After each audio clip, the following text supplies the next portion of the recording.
Sia ulah nyumput sia anu nyumput ku aing tewak sia. Hai boro ka dieu. Sia teh lah nyarumput sia teh. Esok jalan. San pernah anu negur ka dieu. Pernah. Iya rek nanya ieu. Ngadong kapan ya. Harga teh. Saha siapa yang mendatangi ke sini? Siapa yang pernah mendatangi ke sini siapa? Pernah ke Polres Kuningan. Polres Kuningan. Terus ditutup tidak? Tutup. Terus kunaon dibuka deui? Buka. Hah mantake lamun tuh ka dieu urang benerkeun rakyatna. Sok ka dieu. Sok ka dieu. Ka dieu. Sok. Ya sok. Abah nak ka dieu, nak kubaranol ka dieu. Nah, sabaraha urang nu digawe di dieu? Ya pemi kumpul merenai 10 malangkung. Langkung aya. Iya. Abah sehari dapat berapa di sini? Nambang. Saya 100, saya 150 tergantung mobilnya teh. Heeh. Ayeuna keur sepi keur rame. Sepi ayeuna teh padu aya pasir. Heuh da sieun geus mulai pan gubernur mulai ngamuk. Heeh, tibarang gubernur ngagerem kaki gunung Ciremai ku aing sia. Nek nu gede, nek nu leutik digaruk ku aing mah.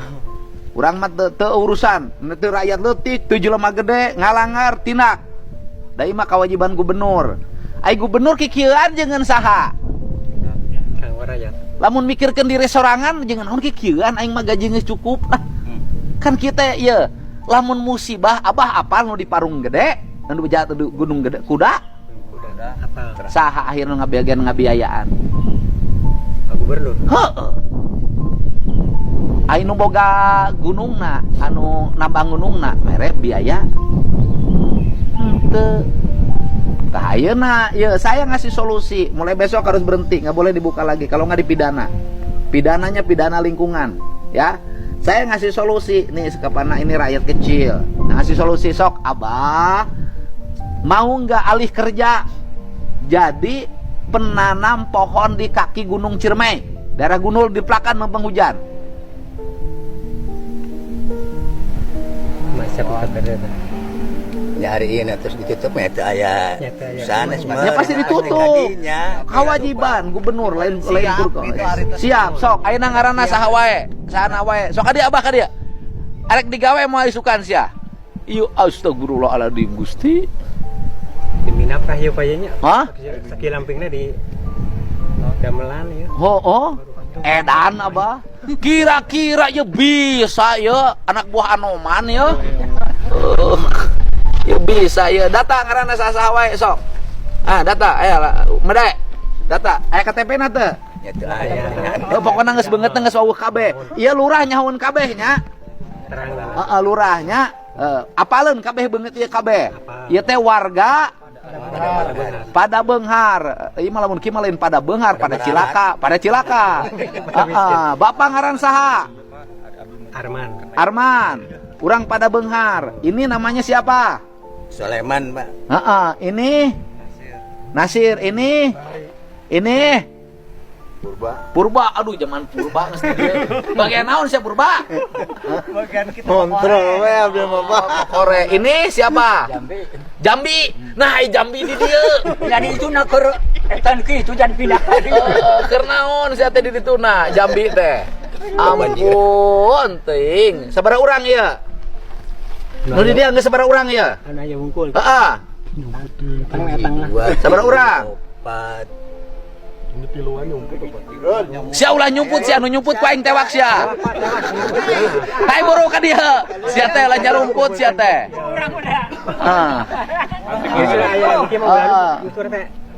Ya aing mah rek resolusi. Da aing ge rakyat aing ge kudu nyatu.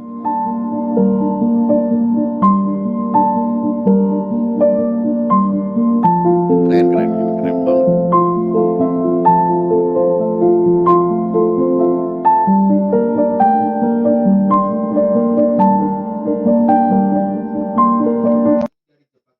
Banyak tambang liar di kaki Gunung Ciremai.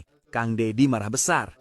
Saat telusuri kaki Gunung Ciremai, KDM menemukan fakta bahwa banyaknya ditemukan tambang batu dan pasir ilegal.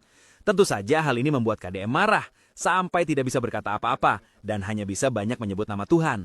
Wah, setelah lihat kondisinya sih, emang memprihatinkan ya. Gunung Abah. Lamun ninggang kumaha?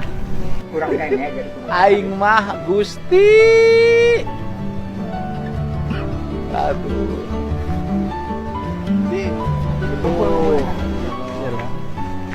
Aing mah Gusti. Ai kumpul-kumpul. Ya Allah ya Rabbi Abah, lamun rugrug itu kumaha? Ninggang Abah.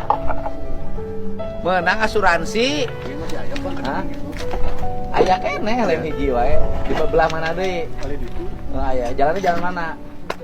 Abah cek Abah ini berbahaya tidak saya nanya? Ya, berbahaya lah. Berbahaya. Mengancam lingkungan enggak? Mengancam lingkungan tidak? Ya, mengancam. Heeh. Bisa berakibat longsor tidak? Bisa. Terus kemudian aya teu potensi mun Abah apes ketinggang batu. Ya, kemungkinan. Ada kemungkinan. Diganti mau diberi asuransi 500 juta mau aku nubogana. Nah, ya saya ngasih solusi. Mulai besok harus berhenti, nggak boleh dibuka lagi. Kalau nggak dipidana, pidananya pidana lingkungan, ya. Saya ngasih solusi nih, karena ini rakyat kecil. Ngasih solusi tok, Abah mau nggak alih kerja jadi penanam pohon di kaki Gunung Ciremai, daerah Gunul di Plakan Lembang Hujan. Ya, aing marek nere solusi. Da aing rakyat aing kudu nyatu. Jadi, apa pendapatmu? Tulis di kolom komentar ya. Ya, itu menggarap 2 hektar. Dan satu warga sebulan dikasih 1,5 juta untuk urus pohon. Ya. Kalau gini tuh nggak akan beres. Aing nyewakeun lahan menira rajin ngurus tangkal teu rajin ku masih.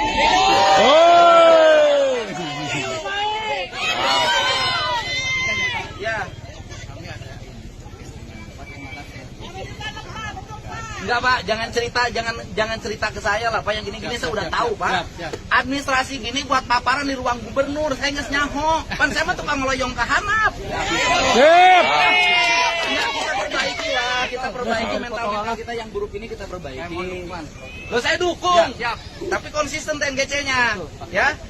Tugas kita ini menjaga Ciremai, bukan mengkomersilkan Ciremai. Benar. Saya bilang ke pimpinannya. Pokoknya saya di Jawa Barat kewenangan siapapun, kalau menjaga hutan saya pasti tampil membantu, gitu loh Pak. Misalnya kalau ngomong kewenangan, saya nanam pohon di TNGC, gaji rakyat menanam pohon. Kewenangan saya bukan. Kewenangan TNGC. Ya. Gitu loh Pak. Bukan kewenangan TNGC, tapi saya punya tanggung jawab terhadap tanah dan air, maka anggaran saya kerahkan. Nah, sekarang kita rubah, kita semua yang jaga hutan ini, kita bukan bekerja di pemerintahan, kita bekerja di alam, melindungi alam. Itu loh Pak. Kata kamari kuasa kanyahoan nu maling kai kumaha. Itu sebetulnya kan gini Pak, itu ada potensi nuklik. Jadi kami selalu dijaga Pak. Sonokeling kayu komersial. Ya, yang maksudnya bernilai ekonomi. Iya, artinya, tapi kan tidak boleh kan? Pertanyaannya adalah itu jelema nebang tapi kata kanyahoan kumaha ceritana. Wah, nggak mungkin, kurang patroli. Ya. Benar. Oh. Kanyahoan atuh Pak. Betul. Kan dia lewat pos. Mobil, hah? Ya. Sekarang udah tahu. Setelah ribut. Lamun terribut mau ditewak. Kan mobil masuk. Kemudian suara mesin teh kadenge, Pak. Kenapa sampai tidak ketahuan? Kanyahoan teh geus ngagubrak geus diangkut. Artinya bahwa kita ini masih relatif lemah dalam pengendalian. Kalau gini tuh nggak akan beres. Aing nyewakeun lahan menira rajin. APBD Jabar sih itu menggarap 2 hektar. Dan satu warga sebulan dikasih 1,5 juta untuk urus pohon. Ya. Kalau gini tuh nggak akan beres. Aing nyewakeun lahan menira rajin ngurus tangkal teu rajin ku masih.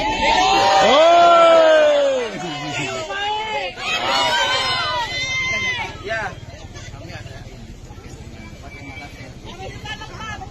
Enggak Pak, jangan cerita ke saya lah Pak, yang gini-gini saya udah tahu Pak.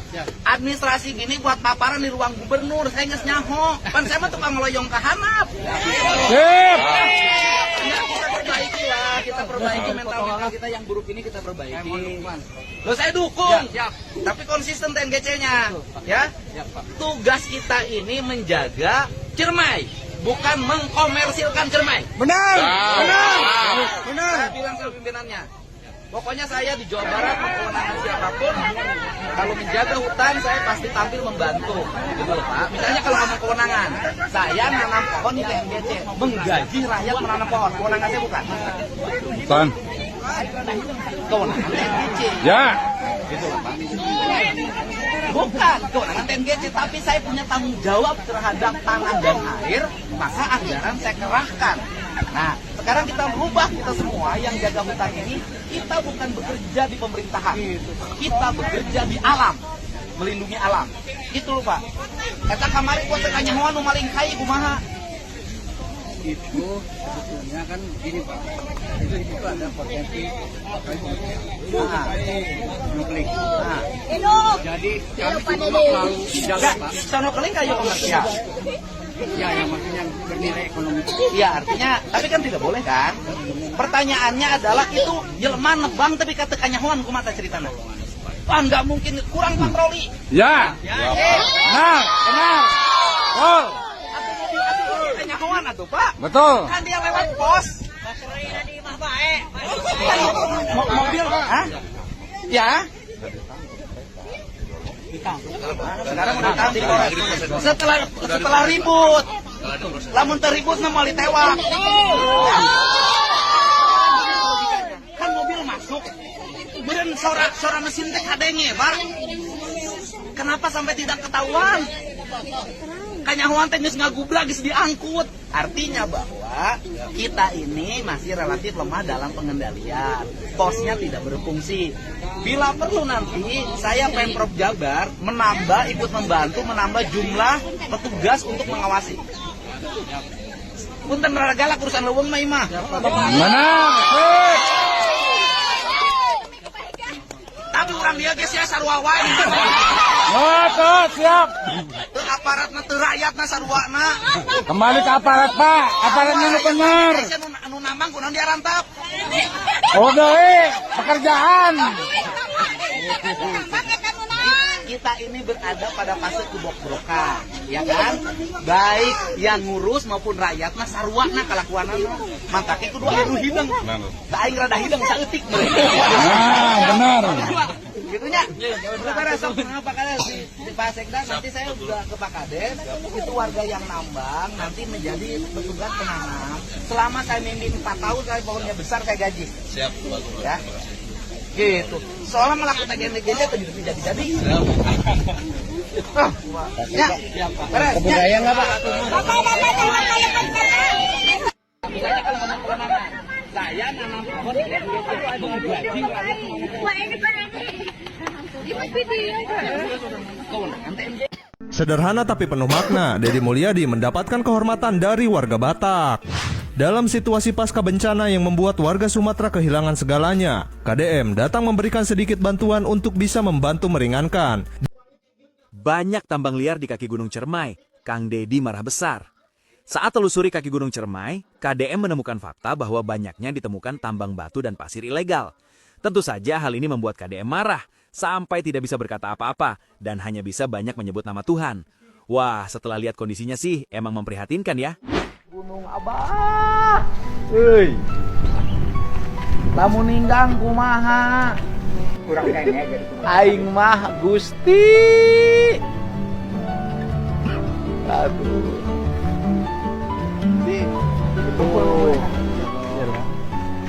Aing mah Gusti.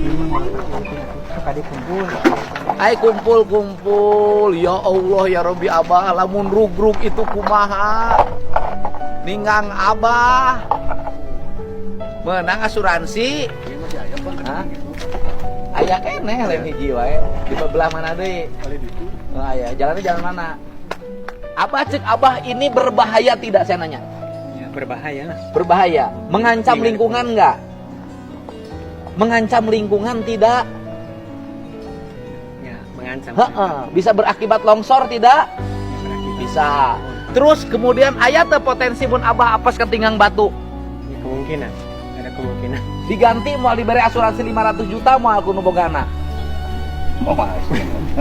Nah, ya saya ngasih solusi. Mulai besok harus berhenti, nggak boleh dibuka lagi. Kalau nggak dipidana, pidananya pidana lingkungan, ya. Saya ngasih solusi nih kepada ini rakyat kecil. Ngasih solusi sok, abah mau nggak alih kerja jadi penanam pohon di kaki Gunung Ciremai, daerah Gunul di Plakan Lembang Hujan. Ya, aing merek nere solusi. Da aing rakyat aing kudu nyatu. Jadi, apa pendapatmu? Tulis di kolom komentar ya. Sia ulah nyumput, sia anu nyumput ku aing tewak sia. Hai buru ka dieu. Sia teh lah nyarumput sia teh. Esok jalan. Santun hayu negur ka dieu. Pernah. Iya rek nanya ieu. Ngadong kapan Ya. harga teh. Saha siapa yang mendatangi ke sini? Siapa yang pernah mendatangi ke sini siapa? Pernah ke Polres Kuningan. Polres Kuningan. Terus ditutup tidak? Terus kunaon dibuka deui? Buka. Hah mantake lamun tuh ka dieu urang benerkeun rakyatna. Sok ka dieu. Sok ka dieu. Ka dieu. Sok. Ya sok. Abah nak ka dieu, nak kubaranol ka dieu. Nah, sabaraha urang nu digawe di dieu? Ya kami kumpul merenai 10 malangkung.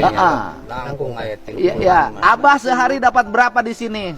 Nambang. Saya 100, saya 150 tergantung mobilnya teh. Heeh. Ayeuna keur sepi keur rame. Sepi teh padu aya pasir. Heuh da sieun geus mulai pan gubernur mulai ngamuk. Seminggu. Heeh, tibarang gubernur ngagerem kaki Gunung Ciremai ku aing sia. Nek nu gede, nek nu leutik digaruk ku aing mah. Urang mah teu urusan, teu rakyat leutik, teu jelema gede ngalangar tindak. Da ieu mah kewajiban gubernur. Ai gubernur kikieuan jeung saha? Kang waraya. Lamun mikirkeun diri sorangan jeung naon kikieuan aing mah gaji geus cukup lah. Kan kita ieu lamun musibah abah apal nu di parung gede, nu jatuh di gunung gede kuda. Udah Apa? Saha akhirna ngabiayaan. Pak Gubernur. Heuh. Ai nu boga gunungna, anu nambang gunungna mere biaya. Henteu. Tah ayeuna ieu saya ngasih solusi, mulai besok harus berhenti, nggak boleh dibuka lagi kalau nggak dipidana. Pidananya pidana lingkungan, ya.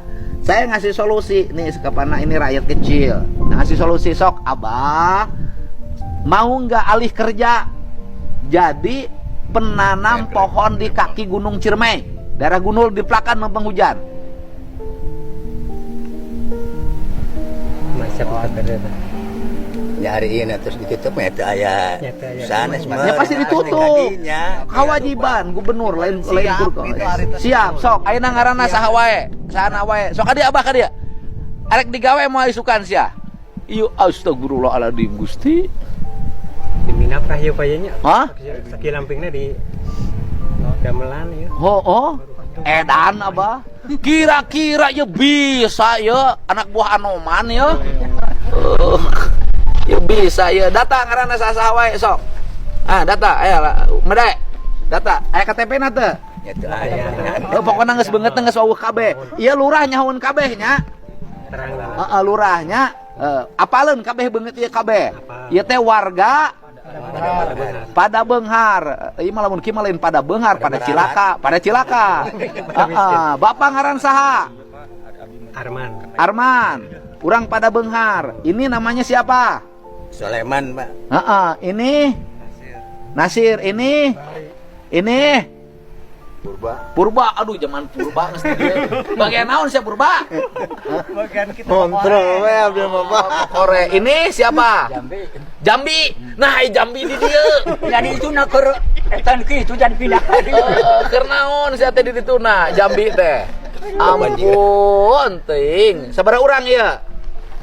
Nu di dieu geus sabaraha urang ieu? Anu aya wungkul. Heeh. Tang lah. Sabaraha urang? 4 Sia ulah nyumput, sia anu nyumput ku aing tewak sia. Hai boro ka dieu. Sia teh lah nyarumput sia teh.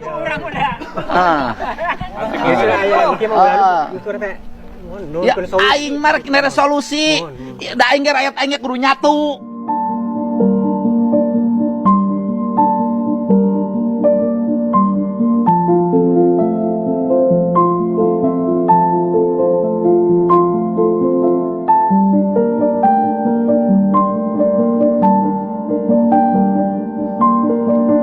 Kasus korupsi Bupati Bekasi tambah seru dan tambah mendegangkan, saudara. Sekarang, KPK memanggil Ketua DPD Partai PDIP, Mang Ono Surono. Aduh, soal ijon proyek. Dicecer habis-habisan tuh Mang Ono oleh KPK. Ditanya persoalan aliran dana itu. Apakah Mang Ono terlibat? Wallahu a'lam bishawab. Kita tak tahu, saudara. Kita akan tunggu ke depannya seperti apa. Apakah nanti ada keputusan Mang Ono terlibat atau tidak. Kita baca dulu beritanya nih. KPK periksa Ketua DPD PDIP Jabar Ono Surono terkait suap ijon proyek. Komisi Pemberantasan Korupsi terus mendalami kasus dugaan tindak pidana korupsi berupa suap ijon proyek di pemerintahan Kabupaten Bekasi yang menjerat Bupati Bekasi Ade Kuswara Kunang si Raja Bongkar. Pada hari Kamis tanggal 15 bulan 1 2026, KPK memanggil dan memeriksa 8 saksi termasuk Ketua DPD PDI Perjuangan Jawa Barat Ono Surono. Kemarin ada juga wacana KPK itu memanggil Ibu Rike Oneng karena beliau adalah ketua atau Dewan Penasihat Bupati Bekasi ya. Hari ini KPK menjadwalkan pemeriksaan terhadap saksi dugaan korupsi terkait suap ijon proyek di Pemkab Bekasi. Pemeriksaan dilakukan di Gedung Merah Putih KPK, ujar juru bicara KPK Budi Prasetyo. Budi menyampaikan Ono Surono telah tiba di Gedung Merah Putih KPK pada pukul 8.23 WIB dan saat ini tengah menjalani pemeriksaan. Namun KPK belum mengungkapkan secara terperinci materi maupun kapasitas pemeriksaan terhadap Ono Surono dan saksi lainnya. Selain Ono Surono, 7 saksi lain yang diperiksa KPK hari ini yakni yang pertama Agung Mulya, Kepala Bidang Pengelolaan Sumber Daya Air Kabupaten Bekasi. Ada Dede Hairul, Kepala Bidang Pembangunan Jalan Kabupaten Bekasi. Kemudian ada Ahmad Fauji, Kepala Bidang Pembangunan Jembatan Kabupaten Bekasi.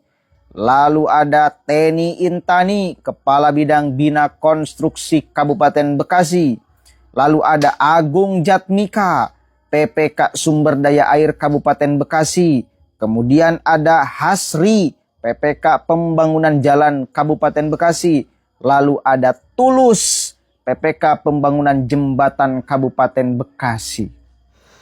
Dalam perkara ini, KPK telah menetapkan 3 tersangka hasil operasi tangkap tangan di Kabupaten Bekasi, yakni Bupati Bekasi Ade Kuswara Kunang, Kepala Desa Sukadami HM Kunang, serta pihak swasta bernama Sarjan.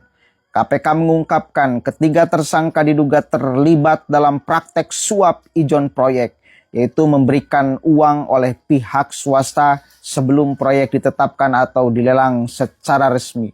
Ade Kuswara Kunang dan HM Kunang diduga menerima uang dari pihak swasta dengan jumlah 9,5 miliar meskipun proyek yang dijanjikan belum tersedia. Selain itu, Ade Kuswara Kunang juga diduga menerima gratifikasi lain sepanjang 2025 senilai 4,7 miliar sehingga jumlah penerimaan dugaan mencapai 14,2 miliar. Atas perbuatannya Ade Kuswara Kunang dan HM Kunang selaku pihak penerima suap disangkakan melanggar pasal 12 huruf A atau pasal 11 serta pasal 12B Undang-Undang Tipikor junto pasal 55 ayat 1 ke 1 KUHP. Sementara itu, pihak pemberi suap disangkakan melanggar pasal 5 ayat 1 huruf A atau B atau pasal 13 Undang-Undang Tipikor junto pasal 55 ayat 1 ke 1 KUHP. Udah selengkap dan sedetil itu saya membacanya. Mang Ono Surono. Kenapa Mang Ono ikut diperiksa? Karena Bupati Bekasi itu dari partai PDIP. Sehingga yang berkaitan dengannya juga ikut terseret. Minimal jadi saksi. Kita nggak tahu ke depannya seperti apa. Apakah akan menjadi tersangka atau bagaimana? Nah, kita baca nih setelah hasil dari pemeriksaan KPK. Bentar.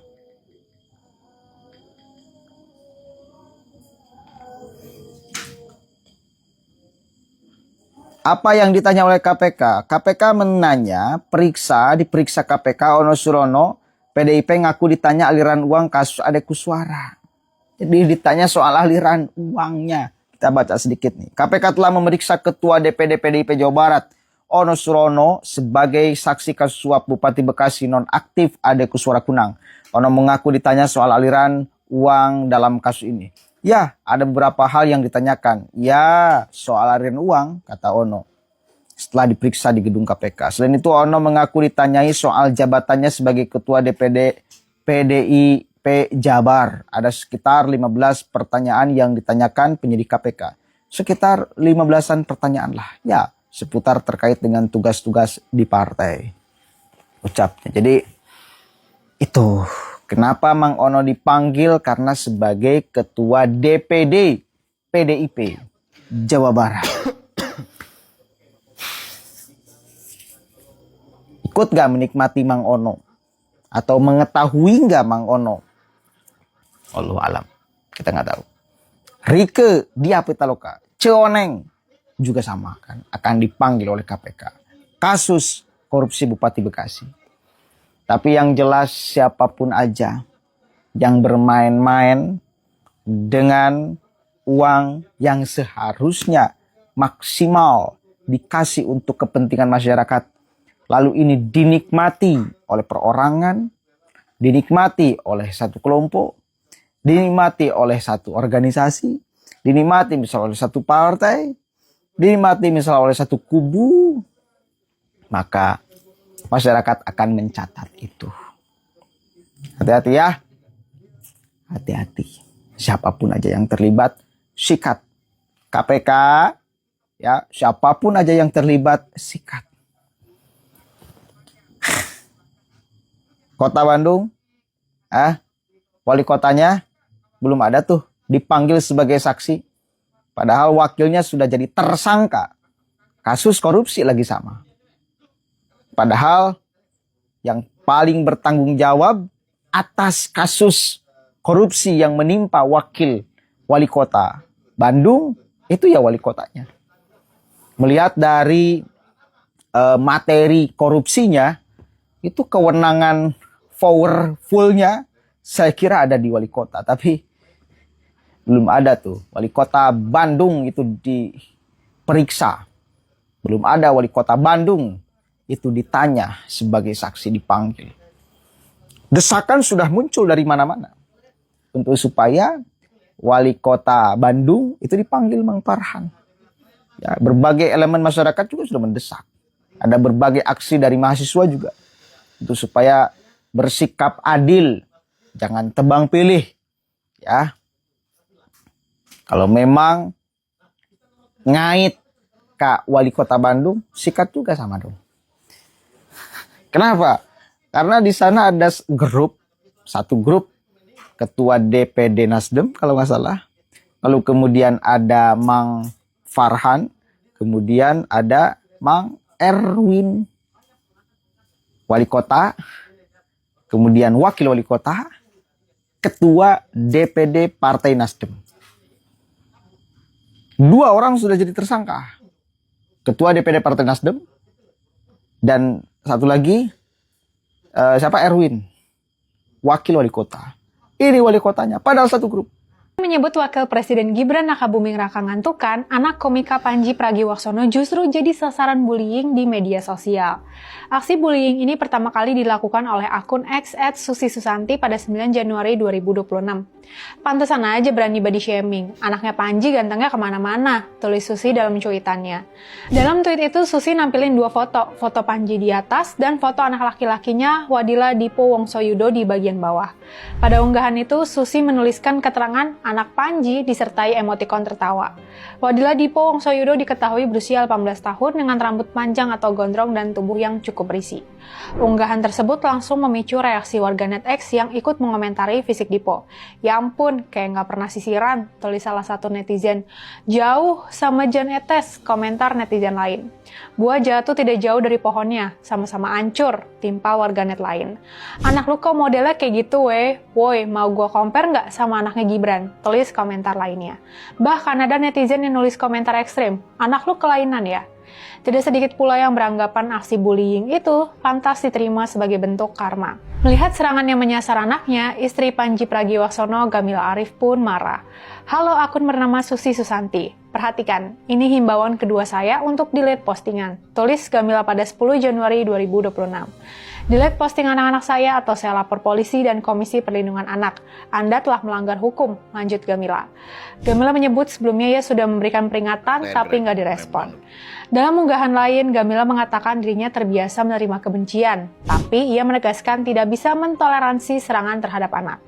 Ngatain gue atau Panji silahkan, tapi tolong pertimbangkan sebelum bawa kebencian ke anak-anak, tulisnya. Gamila juga menyuarakan kampanyenya melawan cyberbullying dan pelecehan anak di ruang digital. Aksi bullying ini merupakan buntut dari pertunjukan stand-up komedi Panji berjudul Mensrea. Pertunjukan tersebut ditayangkan Netflix Indonesia pada 27 Desember 2025. Dalam aksi panggung itu, Panji menyebut tampilan Gibran terlihat ngantukan. Gibran ngantuk ya? Kayak orang ngantuk ya dia, kata Panji.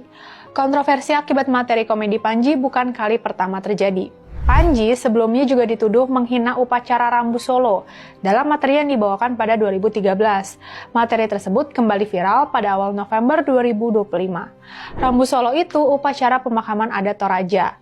Dalam potongan video, Panji menyinggung banyaknya warga Toraja yang jatuh miskin karena biaya upacara. Ia juga menyebut jenazah kerap disimpan di ruang tamu bahkan di depan televisi.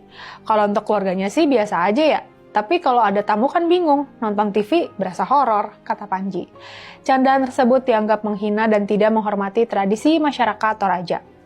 Apa yang dialami anak-anak Panji tidak bisa dibenarkan dalam kondisi apapun. Serangan yang menyasar fisik dan kondisi personal masuk kategori cyberbullying. Data UNICEF 2023 mencatat 1 dari 3 remaja di dunia pernah mengalami cyberbullying.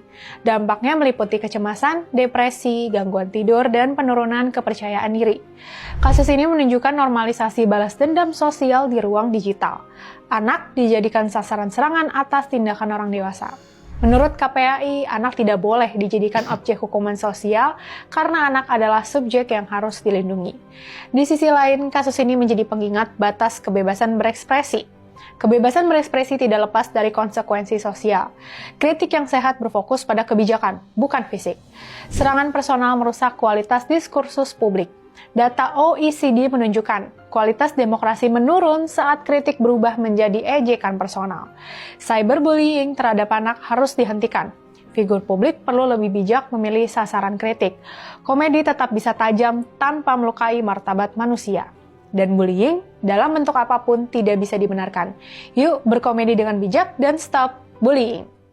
Sebenarnya gue udah agak malas ngomongin masalah mensreanya Panji, tapi ketika gue ngeliat nih, satu, ada seorang dosen politik yang ngomong bahwa kritik politik itu bukan pedagogis, di mana itu tuh kita bicara masalah kekuasaan, harusnya bisa bikin berdampak gitu. Jadi it's okay lah melakukan dengan cara-cara yang kayak gini juga, yang penting ada dampaknya. Yang kedua, bahwa gue ngeliat dan gue concern banget ketika ada foto dan video yang ngebully anaknya Panji. Yang ketiga, bahwa ada orang yang berusaha menyamakan masalah mockingnya Gibran yang kayak gini kepada Prof Mahfud dengan body shaming yang dialamin. Ini menurut keyakinan saya ya, nanti biar nggak salah, ini gue pakai nih kalimatnya Panji. Menurut keyakinan saya, Yang pertama, kalau dibilang kritik politik itu tidak pedagogis, menurut keyakinan saya, apapun yang ada di dunia ini, secara intrinsik itu pedagogis. Kenapa? Contoh aja apa yang dialami anaknya Panji sendiri. Ketika bapaknya mencontohkan bully itu, body shaming itu, nggak apa-apa, iya kan? Dengan latar komedi atau latar kritik. Akhirnya, para netizen juga melakukan hal yang sama. Sebagai kritik balik sama Panji, mereka menormalisasi body shaming ke anaknya Panji yang nggak tahu apa-apa. Menurut gue, ini suatu tindakan yang nggak boleh dilanjutin terus-terusan gitu. Karena di body shame gitu, itu adalah suatu hal yang menyebalkan. Karena gue ngalamin, anak gue ngalamin, dan gue tahu kan hal itu nggak enak. Ya, jadi ini juga bisa merusak mental orang yang di body shame. Yang kedua, bahwa kalau kita bicara masalah kritik politik harus berdampak. Emang gue tanya nih sekarang, dengan ngatain mukanya ngantuk, itu akan berdampak kepada kerjaannya. Emang dengan mukanya ngantuk, kerjaannya pasti ngantuk. Emang dengan mukanya jelek, kerjaannya pasti jelek. Emang dengan mukanya bagus, kerjaannya pasti bagus. Enggak kan? Jadi kita berusaha lah mengkritik lebih kepada cara yang ya lebih baik lah daripada ngajarin yang kayak gini gitu. Kan itu yang sebenarnya jadi concern daripada orang-orang yang ngomong masalah ya jangan deh menormalisasi bully kayak gini. Di mana?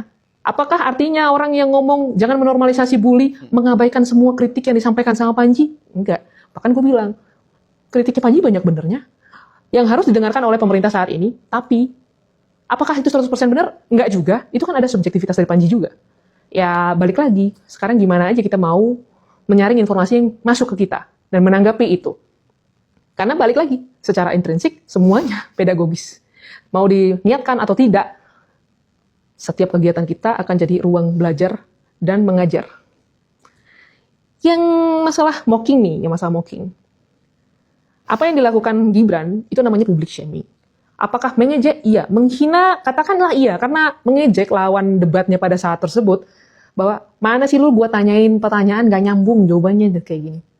Tapi itu konteksnya ketika dua orang berdebat dan juga orang yang diejek, di mocking pada saat itu masih bisa membela dirinya.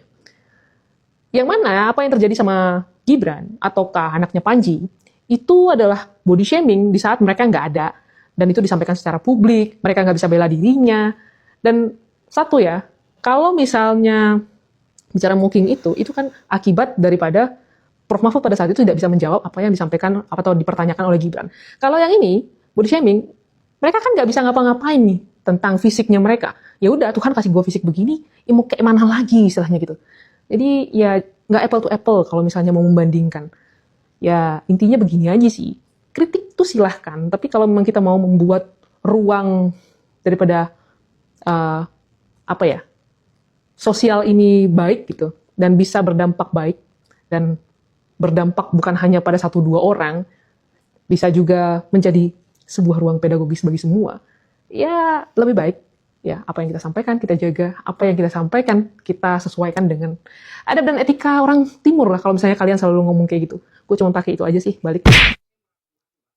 Nah, kan terbongkar juga akhirnya mantan Menteri Agama Yaqut Khalil resmi ditetapkan sebagai tersangka dugaan korupsi kuota haji. Dan lo tau gak sih teman-teman, karena kebijakan merugikan dari dia, sebanyak 8.400 calon jemaah haji reguler yang udah ngantri 14 tahun gagal berangkat. Ini zolim banget loh. Kita tahu kemarin KPK berusaha banget untuk mengusut kasus ini sampai mengundang Ustadz Khalid Basalamah kan sebagai saksi ahli. Dan benar aja, ternyata ex-Menteri Agama Yaqut Khalil ini ditetapkan sebagai tersangka dugaan kasus korupsi kuota haji di 2023-2024. Intinya, Arab Saudi sebenarnya ngasih Indonesia 20.000 kuota tambahan jemaah. Kalau sesuai undang-undang, pembagiannya 18.400 untuk reguler dan 1.600 untuk haji khusus. Malah si Yaqut ini dia ngebagi jadi 10.000 reguler dan 10.000 haji khusus. Ini akhirnya dimanfaatin oleh oknum di Kementerian Agama untuk matok tarif agar biro travel ini bisa dapetin porsi dari 10.000 kuota tambahan haji khusus ini. Mereka diminta 39,7 juta per jemaah untuk ngamanin kuota tersebut. Akhirnya karena kebijakan zolim ini, 8.400 calon jemaah reguler yang udah nunggu 14 tahun gagal berangkat di tahun 2024. Ya setan pun bakal sungkem ya kalau ngelihat kelakuan pejabat di negeri ini.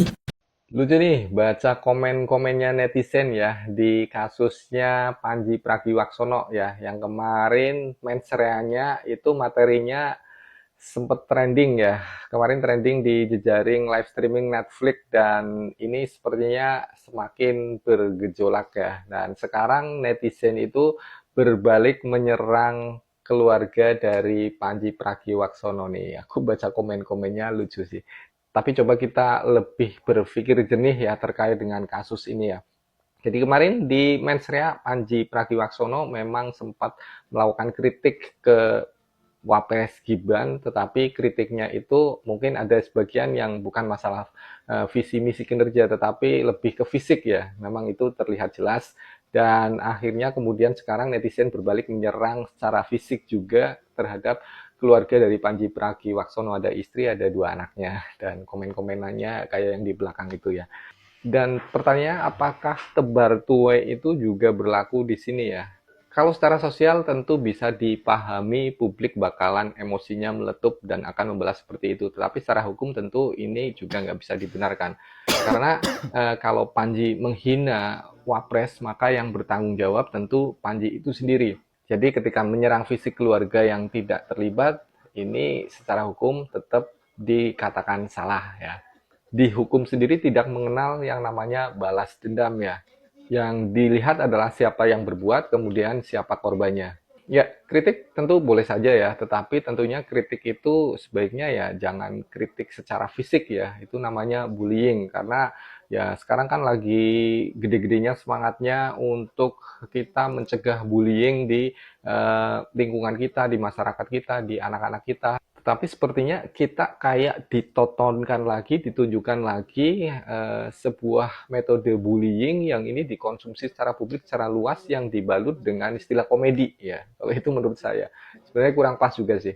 Tetapi intinya ketika netizen menyerang balik ke keluarga Pandji, ini tetap salah dan keliru ya. Karena di hukum itu tidak mengenal istilah yang namanya balas dendam. Ketika Pandji yang berbuat, maka dia yang bertanggung jawab, bukan keluarganya. Jadi mari kita berpikir lebih jernih lagi.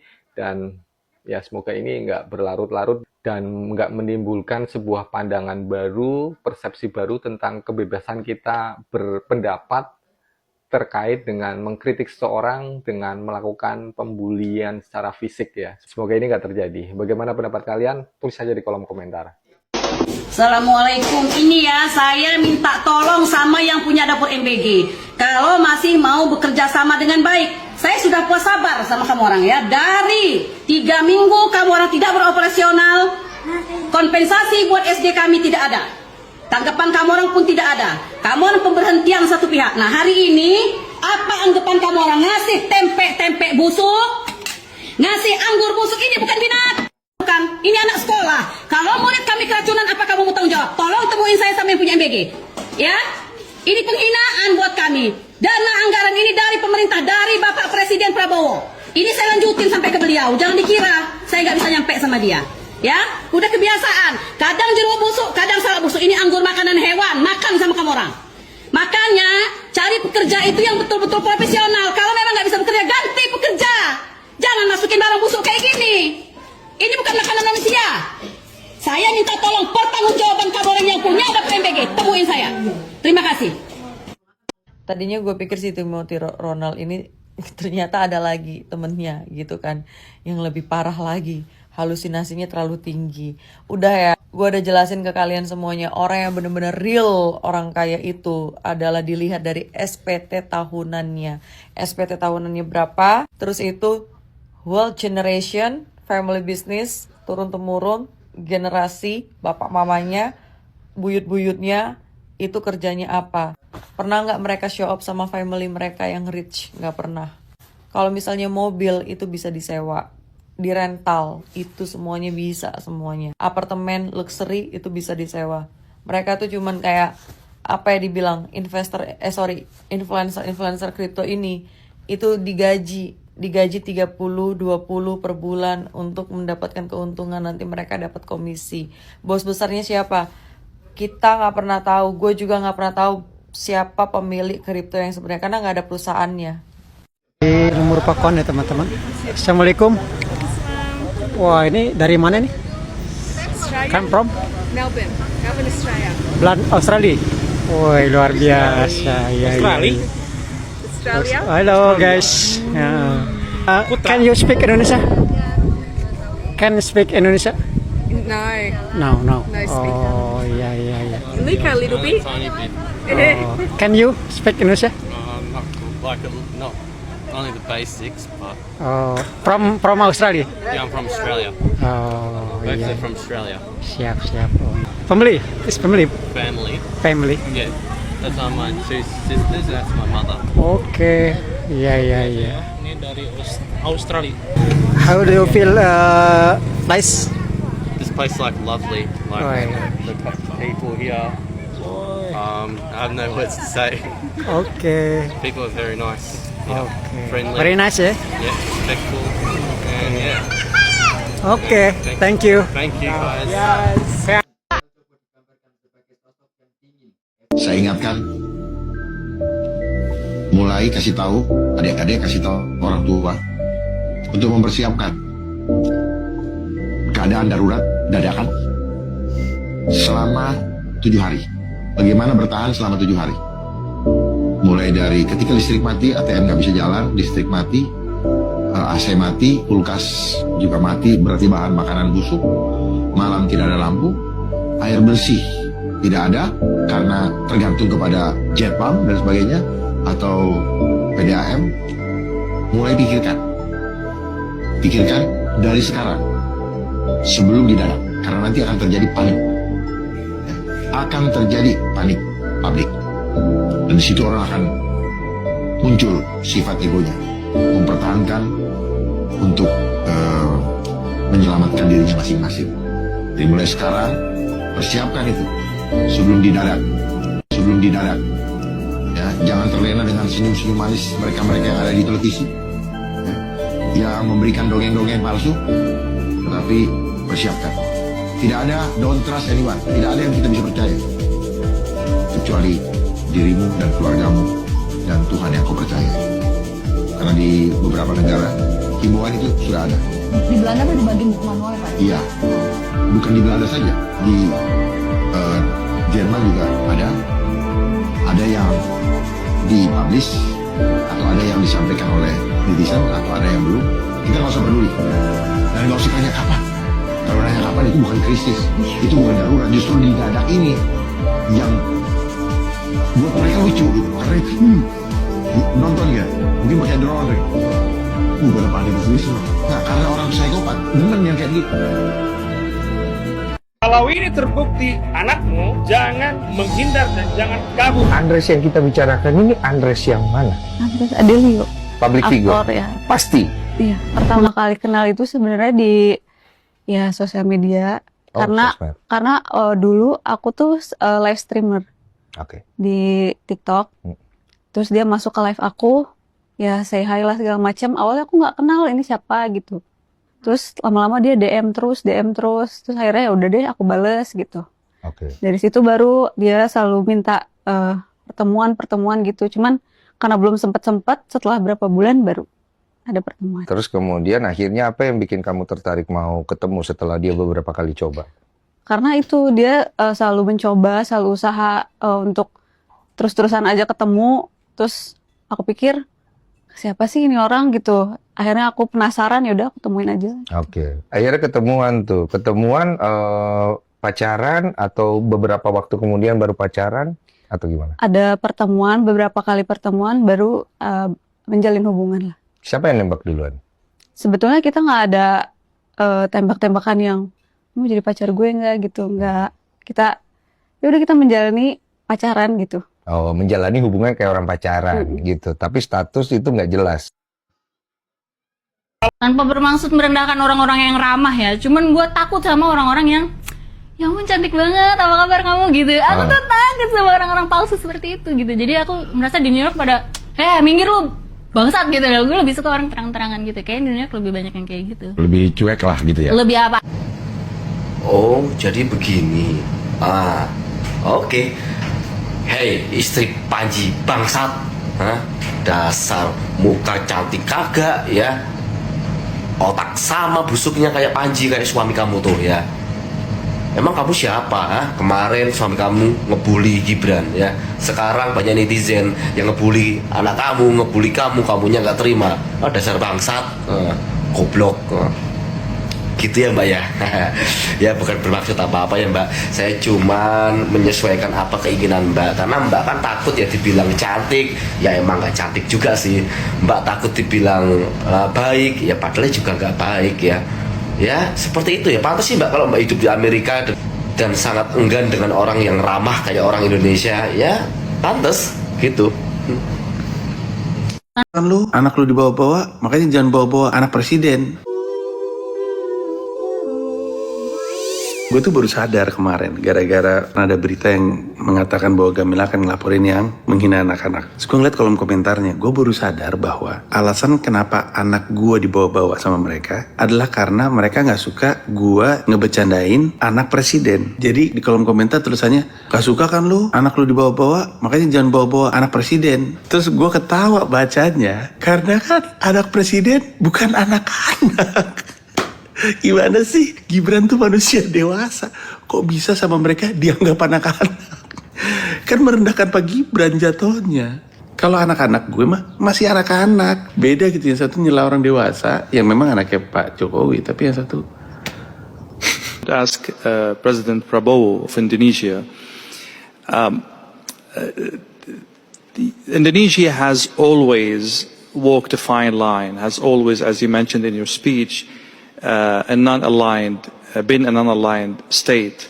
But as the world becomes more and more complicated, can Asian countries, ASEAN countries, stay non-aligned, or this is more and more not an option, or a very, very narrow option as we go forward? Thank you. I think, in my opinion, it's not easy.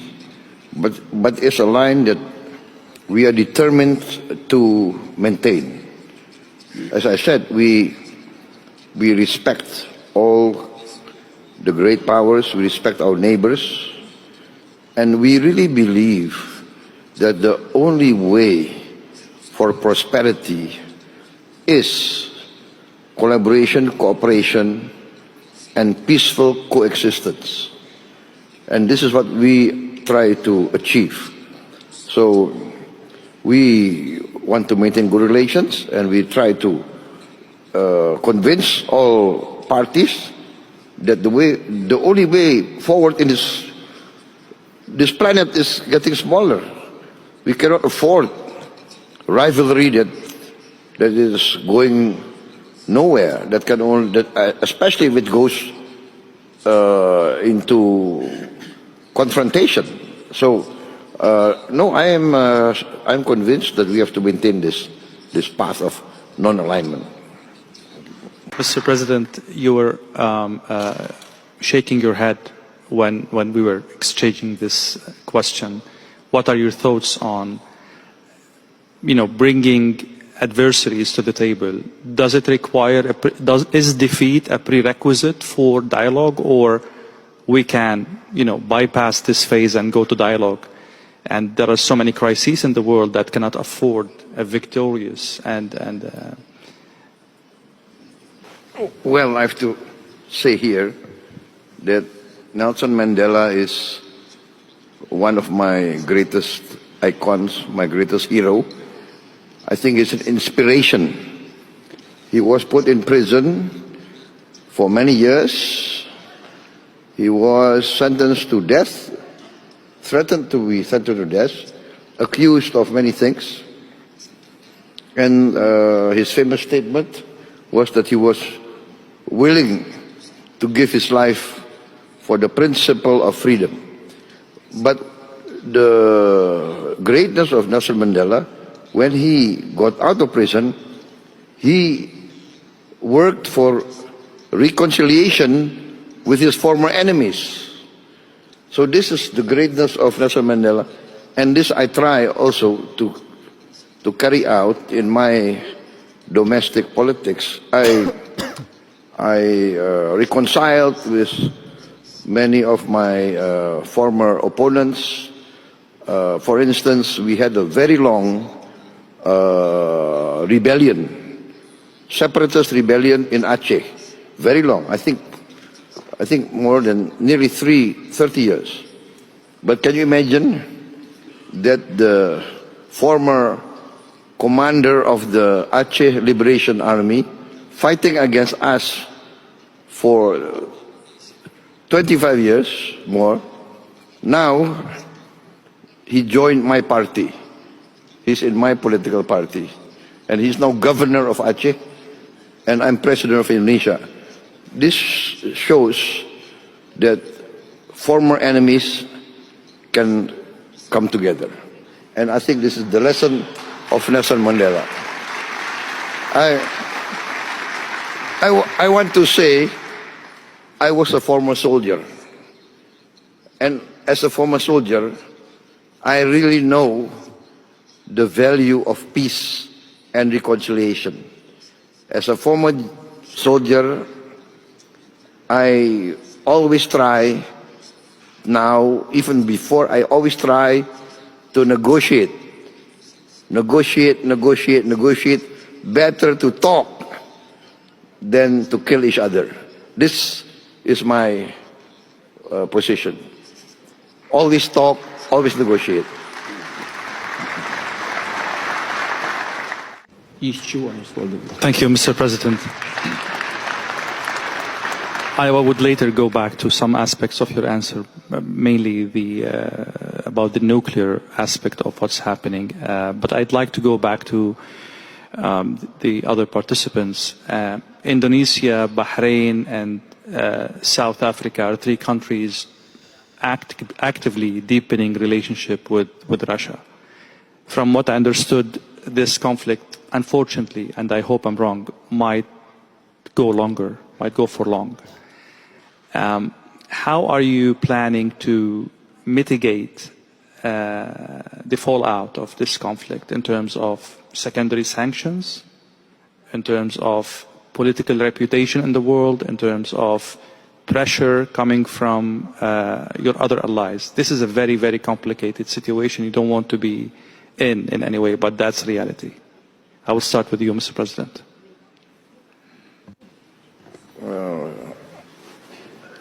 I really don't understand actually your question. What secondary sanctions? I'll make it simple. Yeah, for Indonesia, we are very clear that we have always been on the line. In the Ukrainian situation, I think 2 years ago, we proposed immediate ceasefire in place. And I think at that time, the reaction from the Russian side was quite open, was quite positive, in fact. But the reaction from the Western governments, I have to be fair, not all Western governments, but many Western media virulently attacked my proposal. They said that I was proposing the peace of the cemetery. That was what many of these Western journalists accused me of. So we will always propose a peaceful solution. And at that time I reminded everybody that even in Korea now, North Korea and South Korea, there's a demilitarized zone supervised by the United Nations. The war in Korea is officially not yet over, but there's a peaceful condition.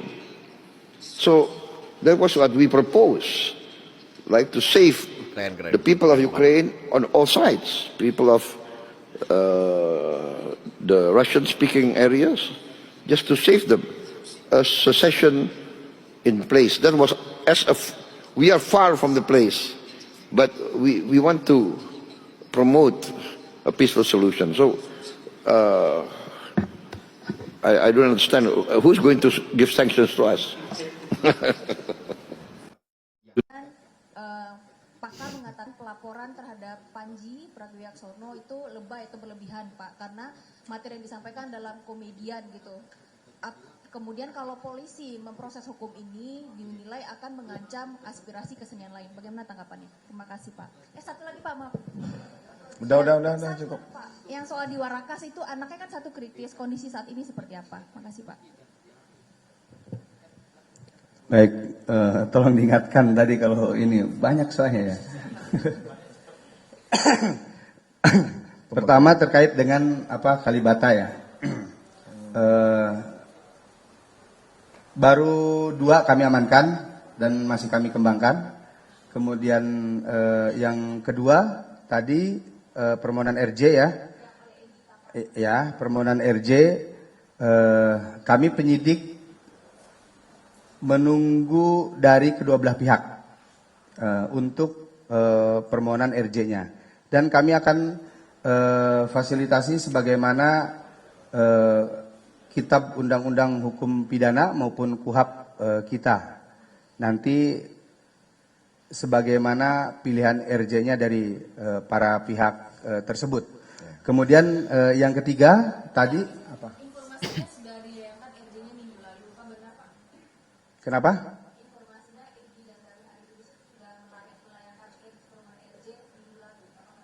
Informasi dari mana ya? Dari?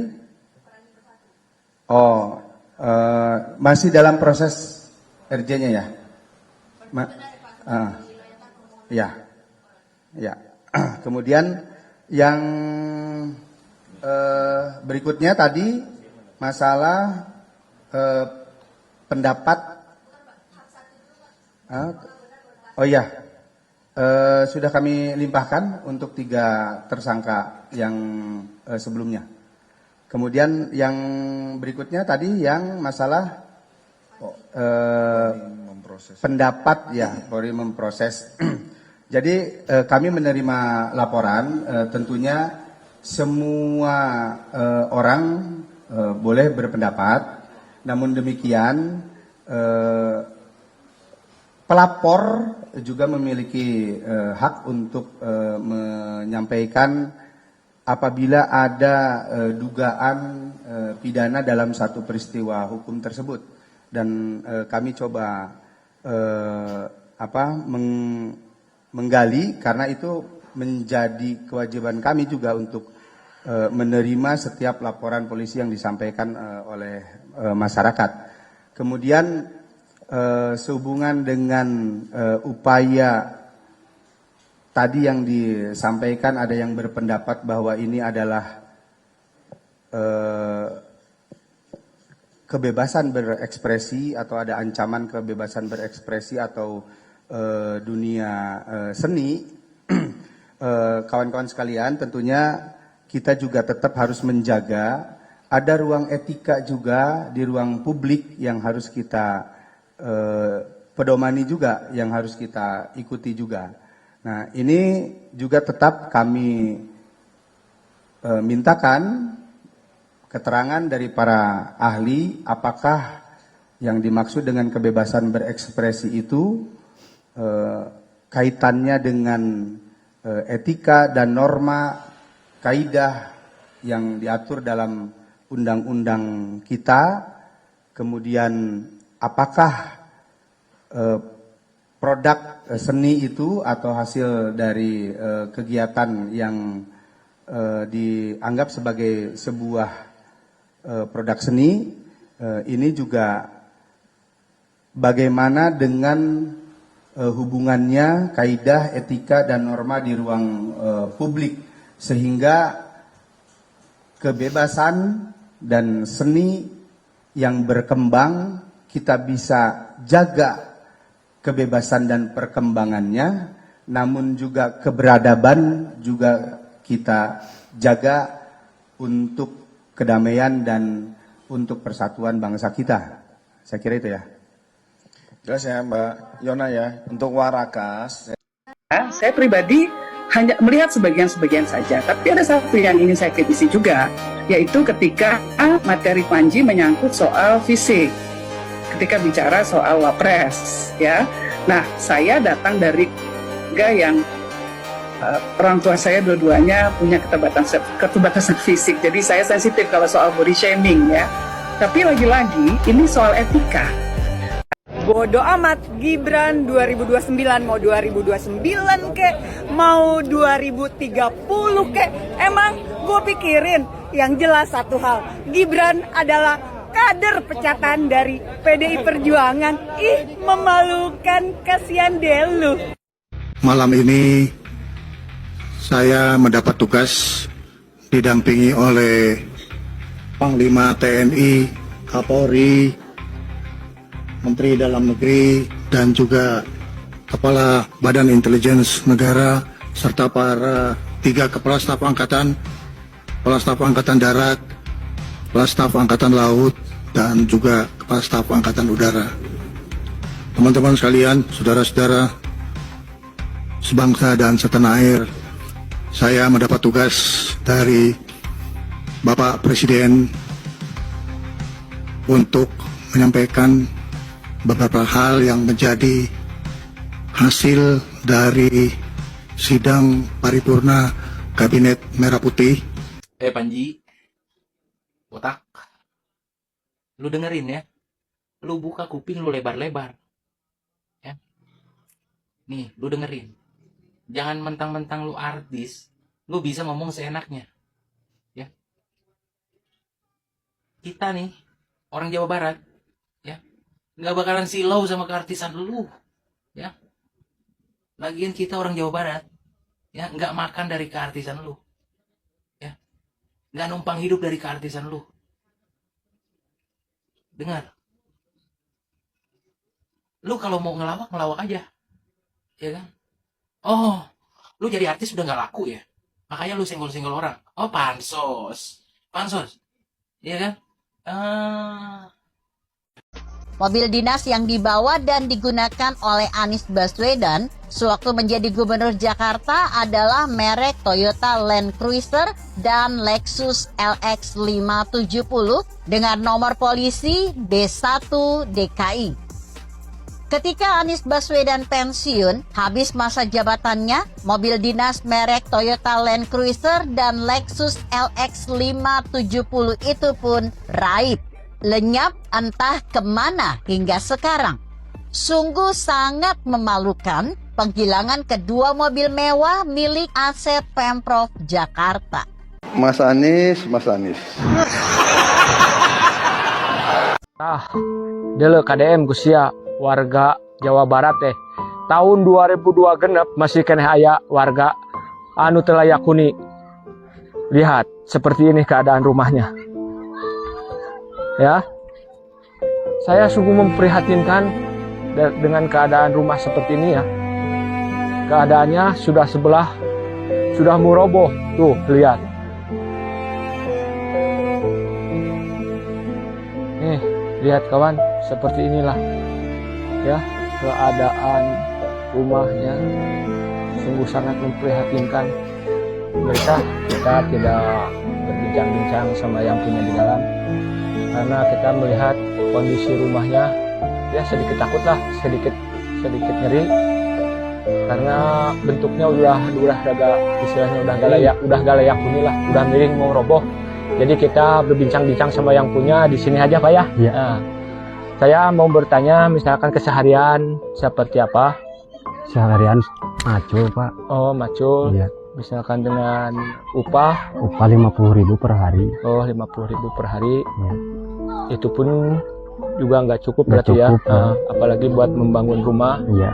Buat keseharian aja istilahnya nggak cukup. Nggak cukup. Nah, ini buat pemerintah ya. Di sini masih ada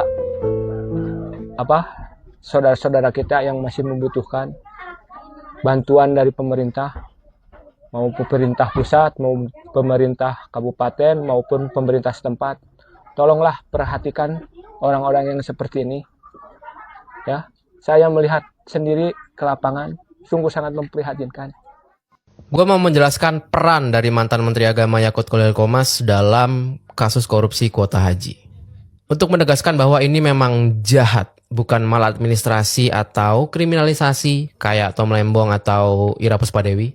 Jadi waktu itu Indonesia dapat tambahan kuota haji 20.000 dari Arab Saudi. Karena Pak Jokowi kesana minta gitu yang jelasin bahwa kita antriannya kelamaan puluhan tahun segala macam. Dikasih 20.000. Haji kan ada reguler, ada khusus. Reguler itu yang bayarnya puluhan juta tapi antrinya sampai meninggal. Khusus itu yang bayarannya ratusan juta tapi antriannya ekspres. Kalau menurut Undang-Undang nomor 8 tahun 2019 pasal 64 kalau nggak salah, teman-teman googling ya. Kuota haji tambahan itu tuh harusnya yang diplot ke khusus itu tuh 8% aja. 92%-nya ke reguler. Jadi 8% dari 20.000 1.600 doang yang harusnya ke haji khusus. 18.400-nya ke reguler. Tapi apa yang dilakukan? 50-50. Damn. 10.000 reguler, 10.000 khusus. Ada 8.400 kuota yang harusnya untuk mbah-mbah di reguler yang perlu segera berangkat ini, itu diduga dijual ke haji khusus. Jadi yang harganya puluhan juta jadi ratusan juta. Gua nggak tahu berapa, 200, 300 dikali 8.400. Artinya ada 8.400 orang calon haji reguler nggak jadi berangkat. Mbah-mbah yang udah antri puluhan tahun udah hampir meninggal nggak jadi berangkat. Jahat? Jahat. Clear ya jahatnya ya. Tapi gue orangnya fair. Gua nggak mau beropini kayak haji aja dikorupsi, Dajjal aja sungkem bla bla bla. Enggak. Karena si Pak Yakut ex menteri nggak punya pilihan project yang bisa dikorupsi, ya itu. Kan jadi menteri nih, jadi pejabat nih, harus cari duit yang banyak, harus korup, ya kan? Ya adanya proyeknya itu yang bisa dikorup. Orang menteri agama apalagi? Nggak bisa kan dia korupsi MBG gitu. Yang bisa ya Pak Dadan Hidayana kalau dia mau. Nggak bisa dia korupsi izin tambang. Yang bisa Pak Bahlil kalau dia mau. Korup ya korup, semua koruptor tai. Dan lo kalau ketemu tai di jalan, lo nggak peduli tai mana ya yang lebih bau ya yang bisa gue injek. Nggak ada. Lo ketemu tai di jalan ya lo hindarin aja udah, titik. Lu bayangin aja cuannya, menterinya, staf menteri, travel haji, gokil. Wuh. Apa alat transportasi yang dimiliki oleh hampir setiap orang? Mayoritas akan menjawab sepeda motor. Bukan, alat transportasi yang dimiliki semua orang adalah kaki. Dan apa transportasi publik masyarakat Jakarta yang paling banyak dipakai? Kalau transportasi mungkin paling banyak motor ya. Motor ya, bukan kaki ya. NU sama Muhammadiyah bisa ngurus tambang. Sebenarnya nggak cuma ormas Islam aja, semua ormas agama ditawarin. Ormas Islam, alhamdulillah rezeki anak soleh kata dia kan. Ini pasti karena aku rajin sholat. Karena materi stand up ini, Bang Panji dilaporkan atas penistaan agama. Faktanya, ormas agama di Indonesia memang diizinkan untuk mengelola pertambangan. Dan mungkin teman-teman nggak tahu bahwa pada Juli 2024, pimpinan pusat Muhammadiyah itu memutuskan untuk menerima izin tambang untuk menjalankan dakwah ekonomi. Pengaturan penistaan agama ada di mana, Bang? Kita mengacu pada KUHP yang lama di pasal 156A, orang dipidana jika dengan sengaja di muka umum mengeluarkan perasaan atau melakukan perbuatan yang bersifat permusuhan, penyalahgunaan dan penodaan suatu agama yang dianut di Indonesia. Itu bisa dipidana penjara paling lama 5 tahun. Menurut teman-teman, apakah yang dilakukan Bang Panji ini penistaan agama atau tidak? Coba tulis di kolom komentar. Ketika Hiroshima dan Nagasaki hancur di bom, Kaisar Jepang tidak bertanya berapa gedung yang masih berdiri, berapa jembatan yang masih tersisa. Tapi dia bertanya, berapa guru yang masih hidup, berapa sekolah yang masih bisa berjalan. Karena bangsa yang besar adalah bangsa yang percaya bahwa pendidikan harus diselamatkan terlebih dahulu. Selamat datang di Posko Pendidikan Warga atau Sekolah Darurat di Aceh Tamiang. Untuk pemulihan Aceh, warga jaga warga.